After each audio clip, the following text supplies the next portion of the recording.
Hey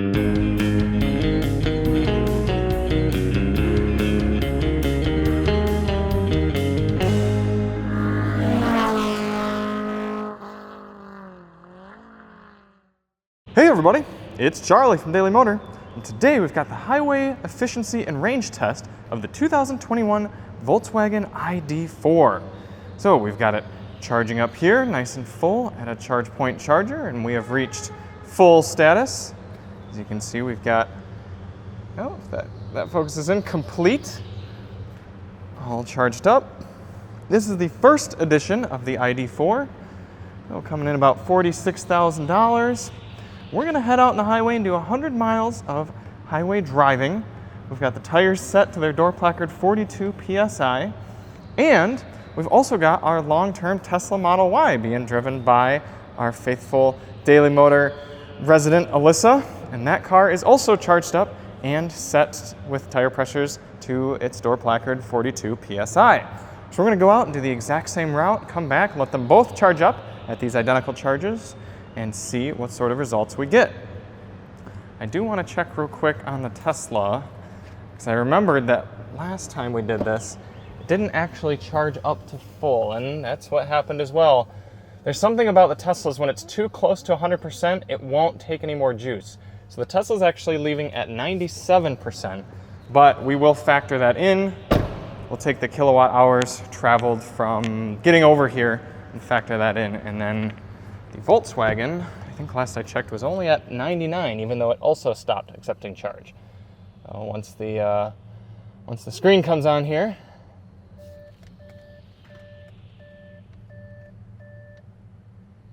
come on, there we go. So we're at 99 out of 100, even though it also stopped accepting juice. So it'll be interesting to see what we get out on the road. Now when we're at home, not using these charge point chargers, charging up the EVs, we use Grizzly chargers. Shout out to Grizzly for hooking us up with a 240 volt charging solution at our house. These chargers are very solid and well built for their price, about $400 you can get into them. They're great, they've worked well for us, and we highly recommend them. Ready? Yeah. Okay, let's unplug them and get rolling. All right. Oh. Apparently, even though I was just in the Volkswagen, and maybe it's because the car's on, can't unplug it. Turn it off, now will it unplug? Nope. I guess I got to take the key out of my pocket, and nope, wrong key.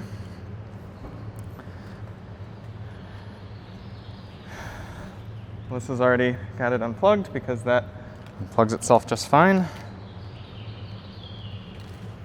There we go. Nope. Why Volkswagen? Do I have to press something?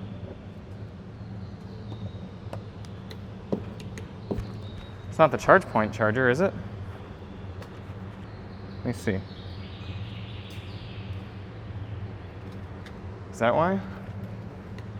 Nope. This is because the door is open? Is that why?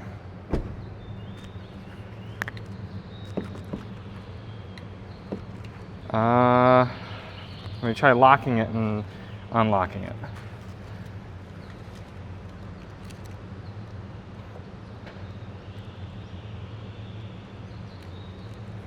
There we go. Okay, we are off. Now, unfortunately, I don't have my POV hat like I typically do because I left it at home among all the flurry of getting ready for this. So we're making do with a little bit of handheld action. Bringing the car to life, we're going to take a look at data. We'll reset our since start. Resetting since start driving information. Let's also reset our long term. Okay. Also for drive modes, we have Eco, Comfort, and Sport. We're going to stay in Eco. We're going to set our climate control to 73 degrees auto. We're going to be driving in B mode for some regenerative braking. Now that we have emerged into the daylight, you also see we have the sunshade closed, something you cannot do in the Tesla. Now typically we can get to the highway a little bit quicker, but unfortunately there is a bridge out on our typical route, so we're going to have to go a little bit longer. Up at highway speeds, the speedometer is remarkably accurate. 73 on the dash is giving us 73 on our GPS. The ID.4 does have travel assist, which provides a degree of self-driving. So you can see I got my hand off the wheel and it's taking us through this corner quite nicely. Much quieter in here than the Model Y, and the ride is better as well. So we're going to continue on for about 100 miles and catch up with you at the end of the test. Now, unfortunately, we don't have our second camera either in order to do our typical time lapse. So we will just be jumping right to the end of the test. Coming into the end of the range test here in the ID.4, according to the vehicle, we're getting 3.2 miles per kilowatt hour.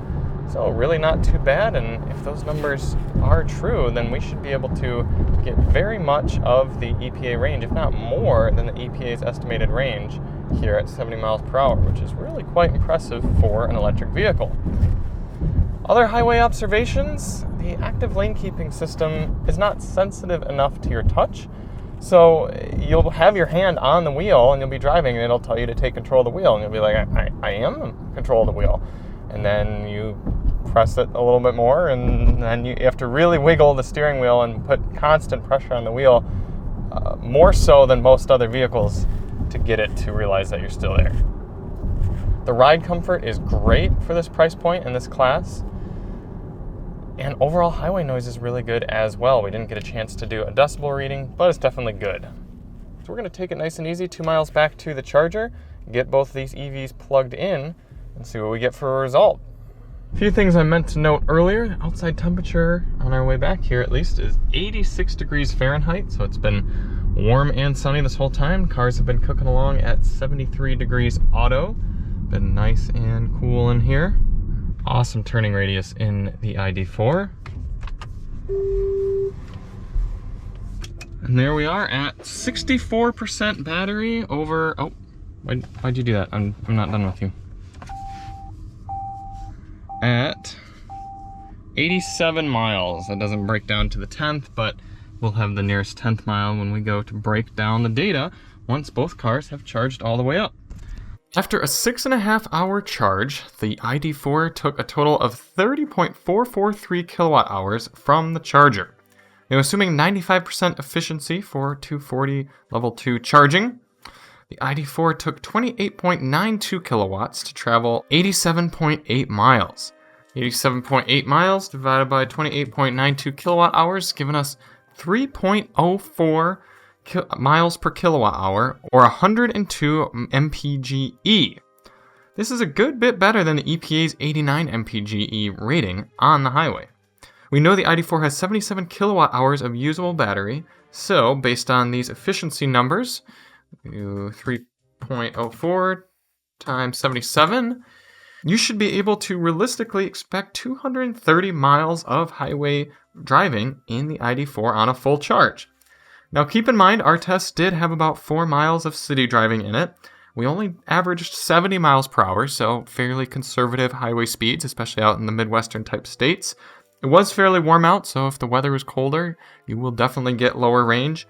Another thing to keep in note is the car wasn't technically 100% full. It was at 99% and then charged up to 100, so the result might actually be a tad bit better than this as well. But we do really appreciate that this number is remarkably close to the EPA's estimate for this car of 250 miles of range. Yeah, that's 20 miles off, but at least doing highway speeds, you should know you're going to be a little bit lower on an EV, and it's still within the same ballpark. You could slow it down a little bit, turn the heat up a little, calm down the AC, and probably achieve that EPA 250 mile range.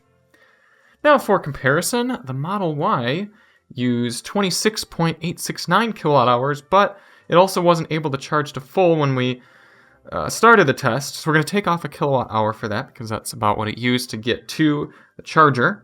So the Model Y needed 25.869 kilowatts to do the same 87.8 miles. 87.8 divided by 25.869 is giving us 3.39 miles per kilowatt hour, or 114 mpge. This is 5 below the EPA efficiency estimate, so really not too bad either. We're fairly certain the standard range Model Y has about 55 kilowatt hours of usable battery. 55 times 3.39, giving you about 180 miles of usable highway range. Despite being relatively more efficient than the ID.4, I mean, over 100 miles you'd spend about $1 less on electricity with Model Y than you would with the ID.4, the range is quite a bit less due to that smaller battery. Not only that, but we don't like how the Model Y's range is so off of its EPA estimate. The Model Y's EPA mixed driving estimate is 244, only 6 miles below the ID.4, but yet it's getting 55 miles less range here in the real world. So it's not that we're too upset with the Tesla's efficiency numbers, it's just the fact that Tesla promises such a high figure and then is really not that realistic in the real world. The ID.4, however, is a fairly good EV for highway driving. It's relatively smooth, it rides decently well, and its efficiency numbers are right about in line with their estimates. So thank you all so much for watching. If you want to see more on the ID.4, we've got a sound system test. We've also got a comparison with the Model Y coming soon, a full comparison. And we'll see you on the next one. I'm Charlie from Daily Motor, and as always, drive on.